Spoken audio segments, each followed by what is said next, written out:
Gym quick कहते हैं, हम सभी अपने दिमाग को मोल्ड कर सकते हैं और अपनी मेंटल एबिलिटीज़ में लगातार सुधार कर सकते हैं।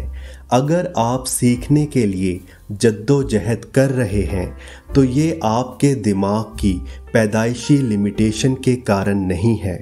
सीखने के साथ साथ आपका संघर्ष आपकी लिमिटेड माइंडसेट, लिमिटेड मोटिवेशन या सीखने का एक घटिया तरीका हो सकता है।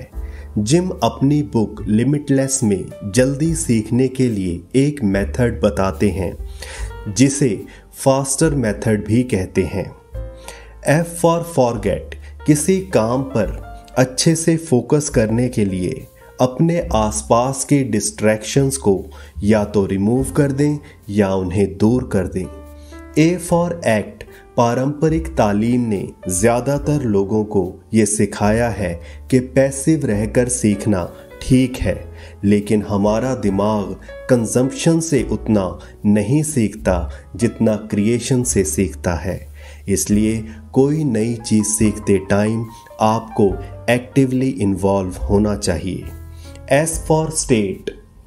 आपका सीखना हमेशा उस स्थिति पर निर्भर करेगा जिसमें आप उस समय हैं।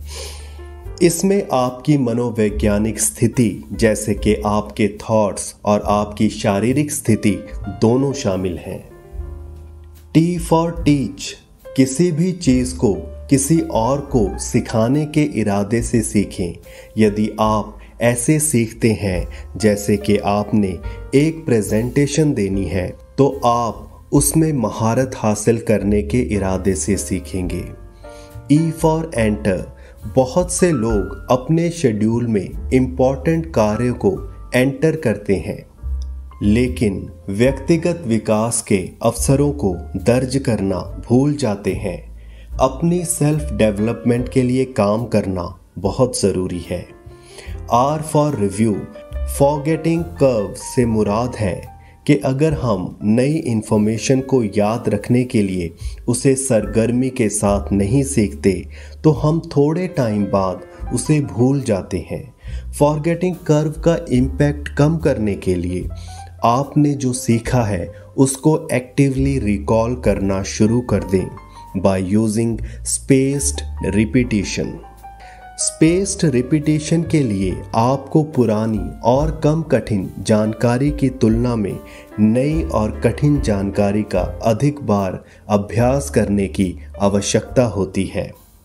हर बार जब आप जानकारी की समीक्षा करते हैं तो आपको समय अंतराल बढ़ा देना चाहिए। अगर आप फास्टर मेथड को अपनी ज़िंदगी में अप्लाई करते हैं तो आप भी अपनी लर्निंग को कई गुना बढ़ा सकते हैं।